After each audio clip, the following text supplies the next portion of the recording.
Pat, you're always a leadoff hitter, man.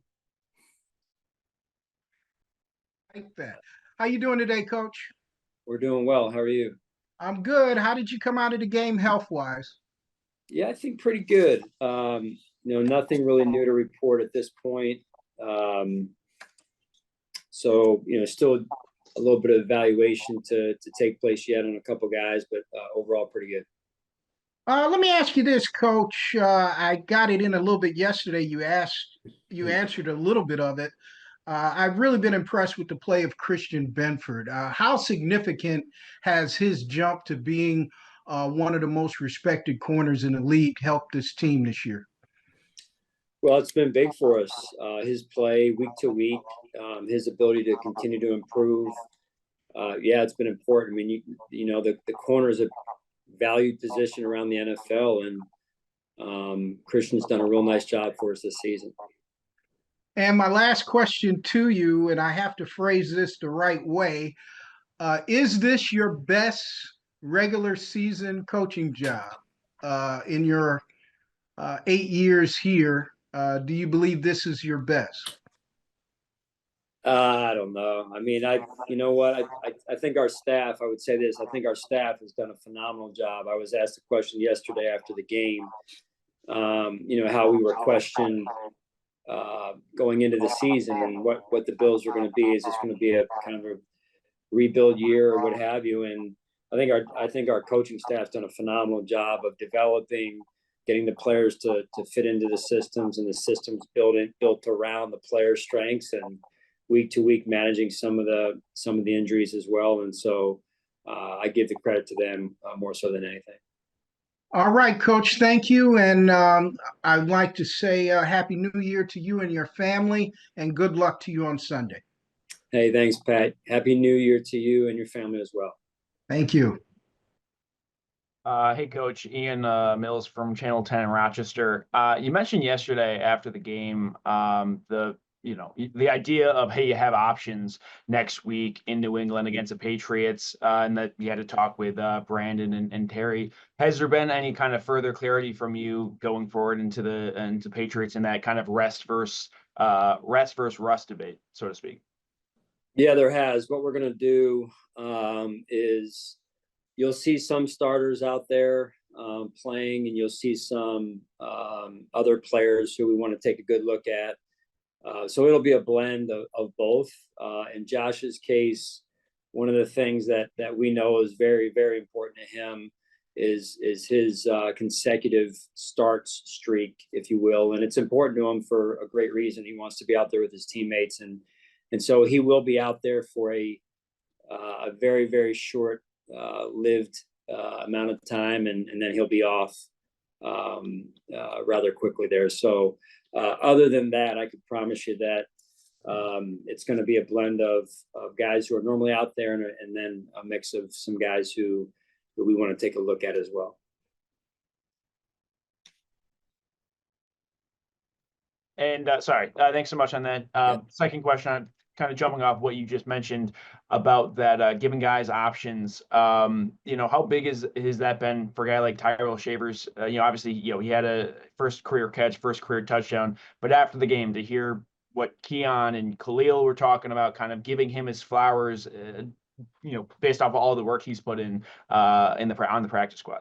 Yeah, giving him his flowers. I love that. I love that. That's a popular saying these days, right? And rightfully so. I mean, Shaves he's worked his butt off. He's been resilient. Earlier in the year, I think he was up a game or two, and then we brought up Jalen Virgil a couple games, and there sat Shaves, and he didn't mope, he didn't complain. Of course, he just wanted to know why, and he's done a phenomenal job, and just a great example of what a great person he is, what a great teammate he is. And when you work hard and you're a good person, good things happen. And that was great to see yesterday. I think you guys saw the reaction of our team when that happened, and it was just awesome to watch. And last question I got for you is, you mentioned about, obviously getting guys reps.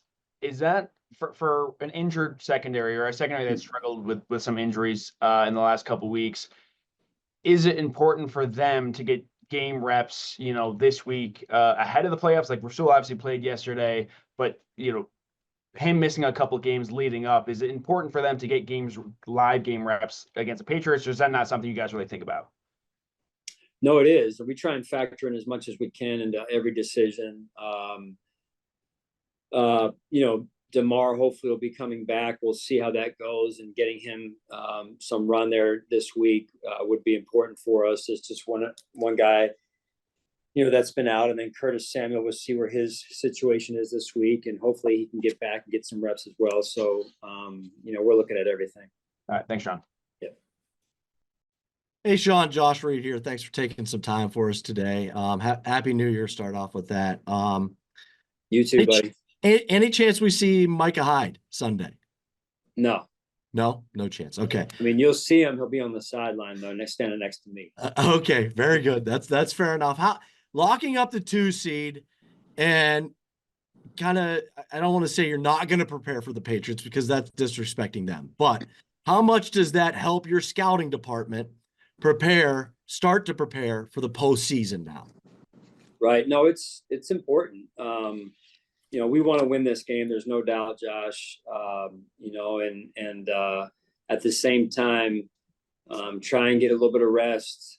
That's the obvious. And then also try and prepare a little bit if we can forecast a little bit who we might play. So it'll be a week that's focused on New England, but also moving our team forward as well. Okay. Thanks, Sean. Appreciate it. Sure. You too. Hey, Sean, how are you?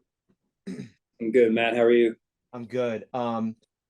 This might be a better question for Brandon, but how much did you know about Mack Hollins when you guys were pursuing him in free agency, like the off the field stuff, the in the building stuff? Because it seems from the outside looking in, he's kind of found a way to touch so many people in the building in so many different ways. I mean, Terell Shavers was talking about just the early morning example he's been to him, getting him in the building week in and week out, every day, work while you wait kind of stuff. Like, it's impressive to see the impact he's made in the building. How much did you know about him, that part of it, when you guys were pursuing him in free agency?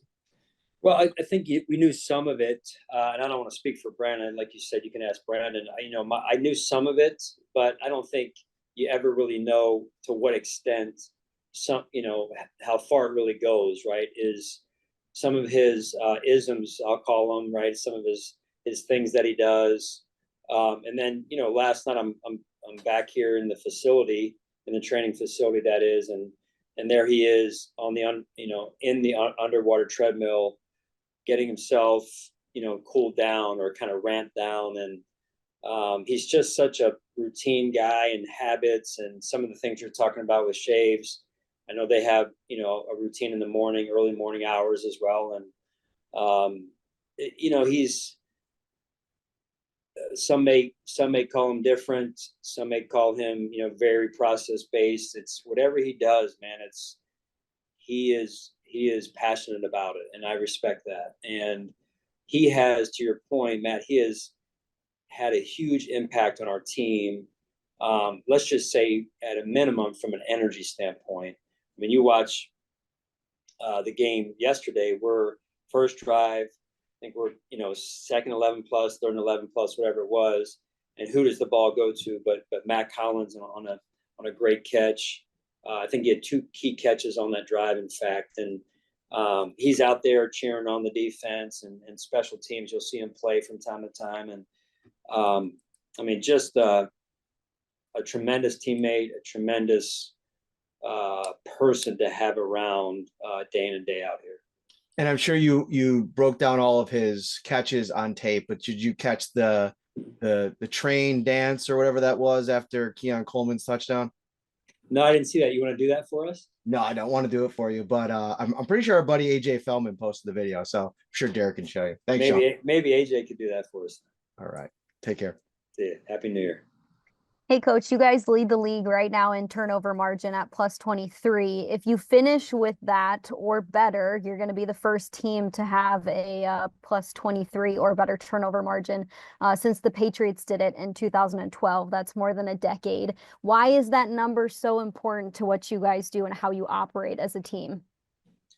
Well, we believe in not beating ourselves, right? So that is important. And there's very few, if any, stats that correlate more with winning and or losing for that matter. So it's a week to week thing, Maddie. It really is. We don't take it for granted. Our offense works on it. Our special teams work on it. Defensively the same way. And then, on the defensive side of the special teams units trying to take the ball away. And then our players do a great job. It's one thing to work it, but to carry it from practice into the game with that type of mindset is that's what it is. In fact, it's a mindset. So we've done a phenomenal job of it. Josh has led the effort on the offensive side of the ball and been very intentional about making great decisions this year. When talking about the fact that it's a mindset, is there anything that's impressed you most about having that type of mindset through the entire regular season? Yeah, probably the consistency, really, because it can kind of ebb and flow. And we've had a couple, games where it has done that, but the coaches, that's really where it starts. Joe Brady, Bobby, Matthew Smiley have done a great job of emphasizing it. And that's really the start of it. Usually if you're emphasizing it, you got a chance to get it. So. Thanks, Coach. Sure. Coach Mookie Hawkins, Waffle Sports 1080. Congrats on the win. Good to see you, Mook. Appreciate it, buddy. Happy New Year. Happy New Year to you, Coach. Man, we were both in high school when the last time the Bills went undefeated at home.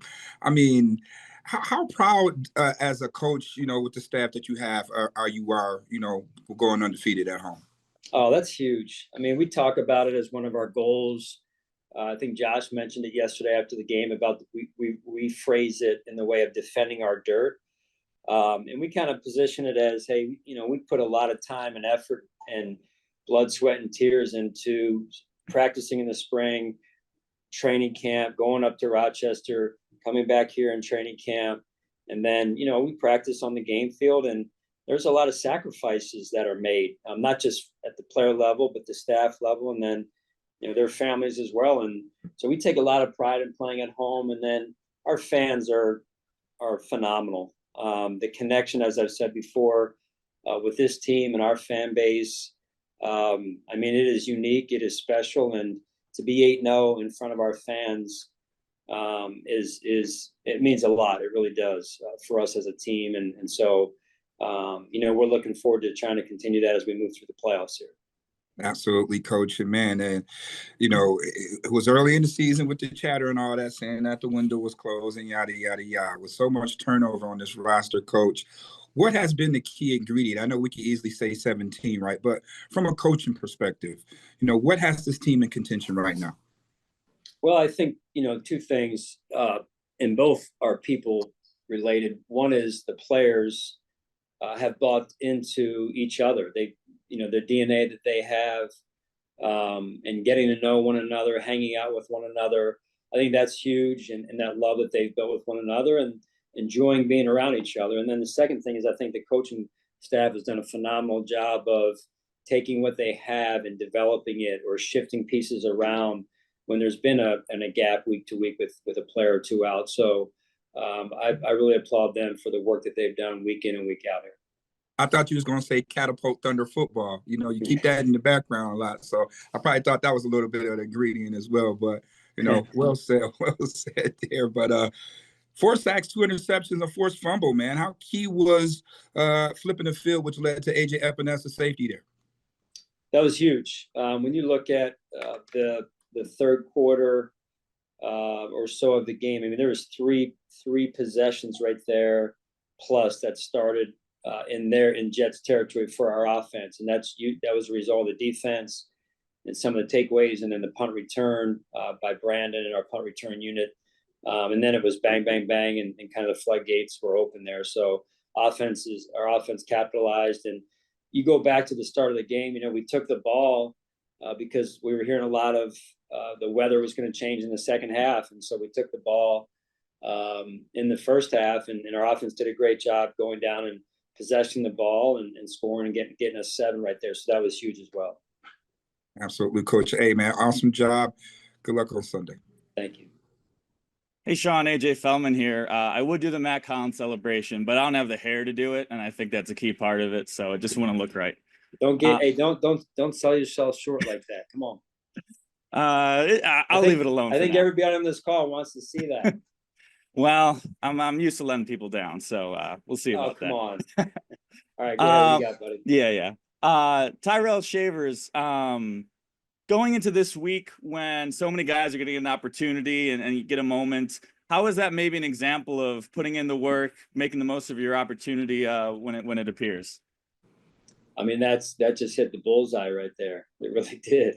You get one opportunity, and what he did with it, and what a great effort, great moment for him, for his family, for our team, and they see these guys watch their teammates. They know who has been working all season long and who hasn't, and who hasn't moped around when their number wasn't called, and so when you saw that reaction after Shade scored, that was genuine, authentic appreciation and love by his teammates for how he goes about his business on a day in and day out basis.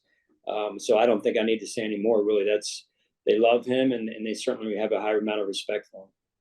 And then maybe on the lighter side of things, you've earned the number 2 seed 4 of the last 5 years, right at a point when the NFL changed its format where you didn't get a bye.